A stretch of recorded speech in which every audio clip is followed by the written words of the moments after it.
প্রিয় দর্শক, আসসালামু আলাইকুম। পুরো দমে চলছে বিশ্বজুড়ে উত্তেজনা। প্রতিপক্ষকে 1 ইঞ্চিও ছাড় না দেওয়ার হুঁশিয়ারি দিচ্ছে পরাশক্তিরা। এই মুহূর্তে হাতে পাওয়া ভয়ঙ্কর কিছু আন্তর্জাতিক সংবাদ নিয়ে হাজির হয়েছি আপনাদের সামনে। ভিডিওর শুরুতেই থাকছে আজকের গুরুত্বপূর্ণ সর্বশেষ আন্তর্জাতিক সংবাদ শিরোনাম। রাষ্ট্র হবে একটাই, আর সেটি হবে ফিলিস্তিন। এবার ইসরায়েলকে যে ভয়াবহ হুমকার দিল ইরান। পরেই জানাবো প্রতিরোধের যুদ্ধে মিশর সৌদি সালমান সিসি বৈঠক, এবার ইরানের পাশে দাঁড়ানোর অঙ্গীকার। আরও জানাবো পুতিনকে চটিয়ে সাপের গায়ে পা ট্রাম্পের, এবার রাশিয়ার বিশাল পদক্ষেপ, আমেরিকার দিকে পরমাণু অস্ত্র তাক। এরপরেই জানাবো জেগে উঠেছে ঘুমন্ত সিংহ, ঘুম থেকে জেগেই দেখালো মিসাইলের ভয়, এবার ইসরায়েলে ভয়াবহ মিসাইল বৃষ্টির হুমকার। এবং সর্বশেষ জানাবো ইরানের নিরাপত্তার উপর যে কোনো হুমকির জবাব হবে অকল্পনীয় বলে মন্তব্য আইআরজিসির। এতক্ষণ শুনছিলেন আজকের গুরুত্বপূর্ণ আপডেট আন্তর্জাতিক সংবাদগুলোর শিরোনাম, এবারে বিস্তারিত। তবে তার আগে প্রতিদিনের আপডেট সংবাদগুলো সবার আগে পেতে ভিডিওটিতে একটি লাইক দিয়ে চ্যানেলটি সাবস্ক্রাইব করার অনুরোধ রইল। এছাড়াও জানিয়ে দিন এই ভিডিও সম্পর্কে আপনার মহামূল্যবান মতামত।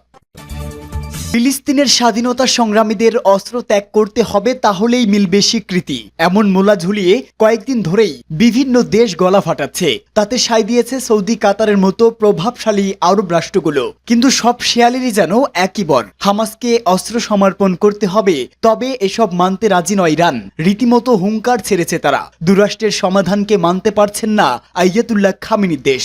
ইসরায়েলের ভূমি আসলে যে দখলকৃত, এটি ফিলিস্তিনি ভূখণ্ডেরই অংশ, তাই মনে করছে ইরান। পশ্চিমা ও আরবদের এই সমর্থন পৈশাচিক ষড়যন্ত্র বলেও অভিহিত করেছে ইরানের ইসলামী বিপ্লবী গার্ড বাহিনী। সেই সাথে মুসলমানদের কখনোই ইহুদি শাসনকে স্বীকৃতি দেওয়া উচিত নয় বলেও জোর দিয়েছে আইআরজিসি।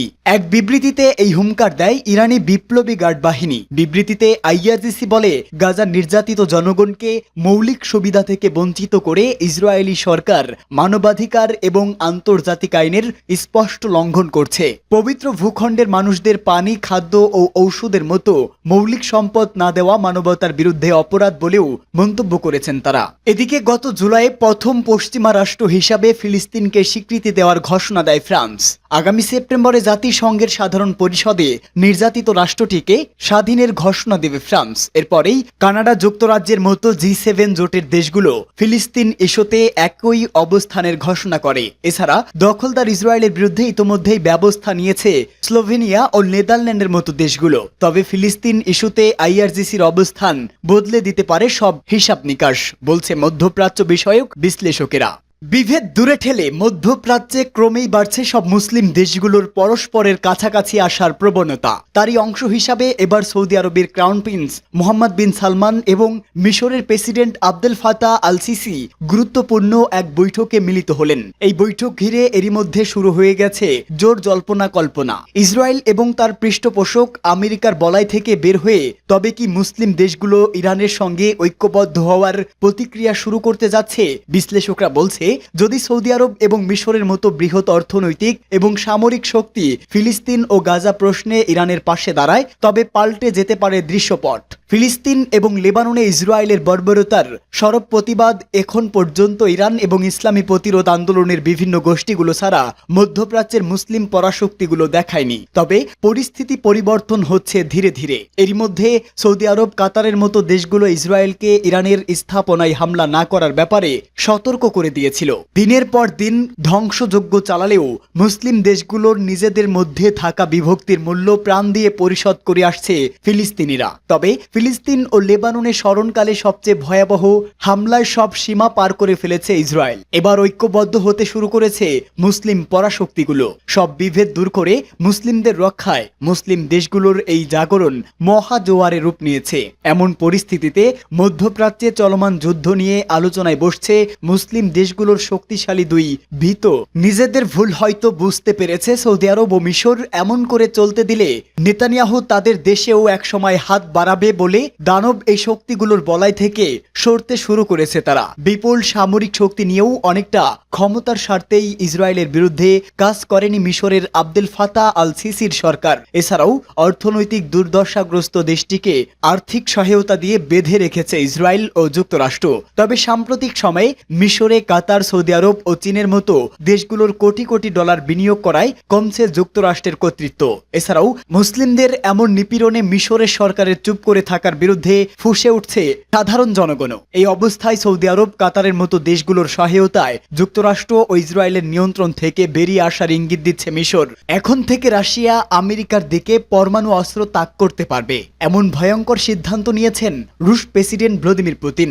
রাশিয়ার সাবেক প্রেসিডেন্ট দিমিত্রি মেদভেদেবের এক হুমকিতেই ঘুম হারাম পশ্চিমাদের। তার হুমকির পরপরই গা বাঁচাতে মরিয়া হয়ে উঠেছে ডোনাল্ড ট্রাম্প। রাশিয়ার কাছাকাছি উপযুক্ত স্থানে দুটি পারমাণবিক সাবমেরিন পাঠিয়ে বোধহয় বড় ভুলই করেছে মার্কিন প্রেসিডেন্ট। এ নিয়ে কোনো প্রতিক্রিয়া দিতে না চাইলেও বড়সড় পদক্ষেপ নিয়েছে মস্কো। তাতে ভেঙে গেল দুদেশের মধ্যে ৩৮ বছরের পুরনো এক চুক্তি। সোভিয়েত আমলের এই চুক্তি থেকে সরে আসার বিষয়টি নিশ্চিত করেছে রুশ পররাষ্ট্র মন্ত্রণালয়। তিনি জানিয়েছে ১৯৮৭ সালের পরিস্থিতির কারণে রাশিয়া যে আইএনএফ চুক্তি স্বাক্ষরে বাধ্য হয়েছিল, অবস্থা আর তেমন নেই। ন্যাটো জোটভুক্ত দেশগুলো রাশিয়ার ভৌগোলিক নিরাপত্তা ও অখণ্ডতা এবং সার্বভৌমত্বের জন্য হুমকি হয়ে উঠেছে। এ কারণে রাশিয়া আইএনএফ চুক্তি থেকে নিজেকে প্রত্যাহারের সিদ্ধান্ত নিয়েছে।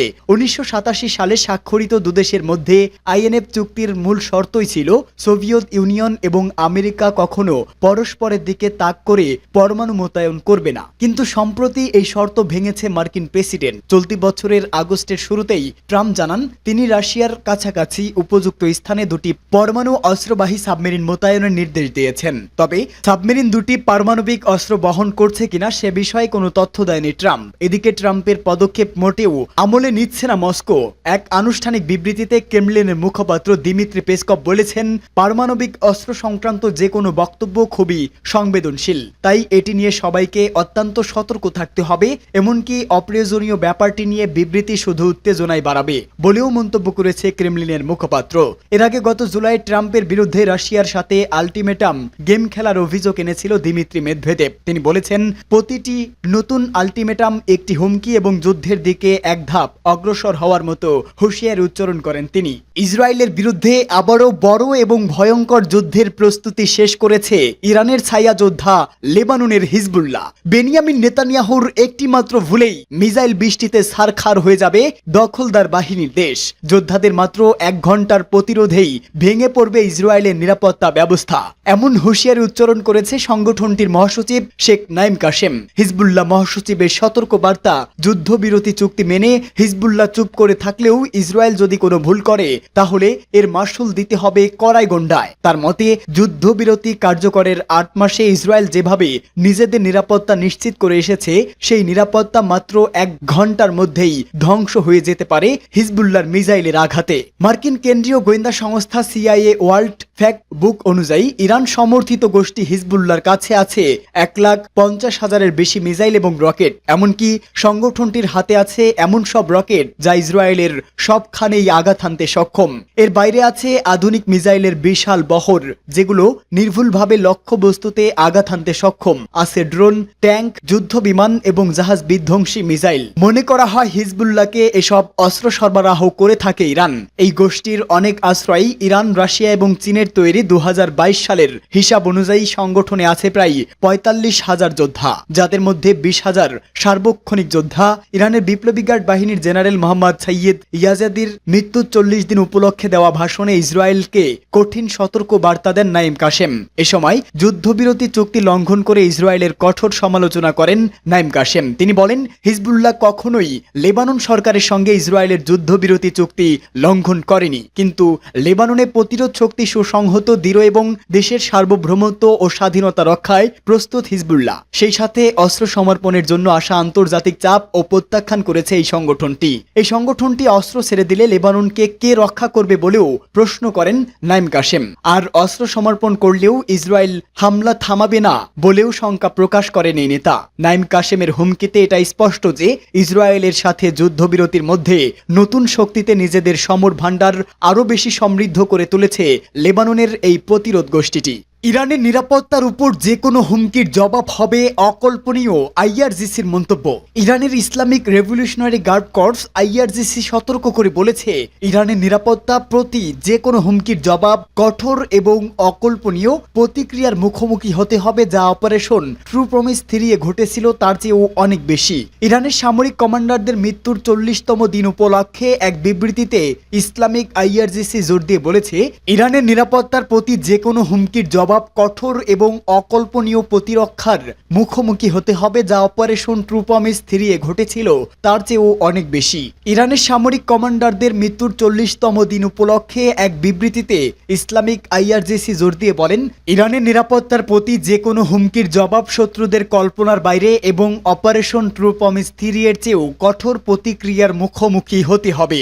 বিবৃতিতে বলা হয়েছে, আইআরজিসি ইরানের সশস্ত্র বাহিনীর অন্যান্য শাখার সঙ্গে বিশ্বের মোড়ল দেশ, ইহুদিবাদী সরকার এবং তাদের মিত্রদের যে কোনো হুমকি বা আগ্রাসনের বিরুদ্ধে যে কোনো সময় এবং যে কোনো স্থানে দৃঢ় এবং অনুশোচনাপ্রসূত প্রতিক্রিয়া জানানোর জন্য সর্বদা প্রস্তুত। গত 13 জুন ইসরায়েলি সরকার ইরানের বিরুদ্ধে যুদ্ধ শুরুর পর এবং 12 দিন ধরে তেহরানের সামরিক, পারমাণবিক এবং আবাসিক এলাকায় হামলা চালায়। এরপর 22 জুন ইসরায়েলের সমর্থনে যুক্তরাষ্ট্র ইরানের নাতানজ, ফোর্দো এবং ইস্পাহানে 3টি পারমাণবিক স্থাপনায় সামরিক হামলা চালায়। ইসরায়েলি হামলার পরপরই ইরানের সামরিক বাহিনী তেল আবিবের শক্তিশালী পাল্টা হামলা চালায়। Islamic Revolutionary Guard Corps aerospace operation true promise 3 এর অংশ হিসাবে ইসরায়েলের বিরুদ্ধে 22টি প্রতিশোধমূলক ক্ষেপণাস্ত্র হামলা চালায়, যার ফলে অধিকৃত অঞ্চলের শহরগুলোতে ব্যাপক ক্ষয়ক্ষতি হয়। এছাড়া মার্কিন হামলার প্রতিক্রিয়ায় ইরানের সশস্ত্র বাহিনী পশ্চিম এশিয়ার বৃহত্তম আমেরিকান সামরিক ঘাঁটি কাতারের আল উদেইদ বিমান ঘাঁটিতে